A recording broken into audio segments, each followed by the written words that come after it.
Yeah, good morning, Jake. Yeah, it will. And it's also going to make it possible to keep some of these passengers coming through here and staff members here at the airport safe from things like the coronavirus or the flu or other diseases out there.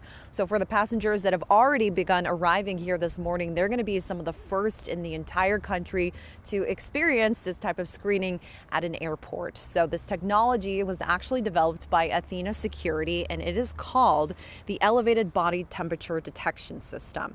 So it is non-invasive and non-contact, and it will let airport staff know if a passenger has a fever.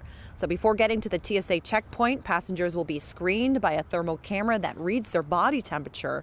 Passengers flagged will then get another screening, and if they have a fever, the passenger and the airline will decide if they are okay to travel. So Propeller Airport CEO Brett Smith says this is something other airports in the country should be looking to use as well.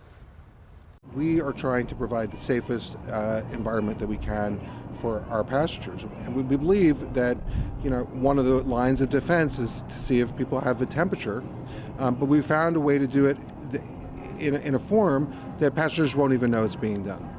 And we're not collecting any data, we're not collecting any images. So this is just the latest technology to be rolled out here. Back in March, they actually started using UV rays to disinfect passenger areas and also check-in kiosks. I'm live here in Everett. Kira Elfallen, King 5 News. Thank you, Kira. Interesting discussion on Facebook this morning about that as well. Also, while this technology is not being used at SeaTac right now, the airport is taking several steps, it says, to keep you safe and healthy.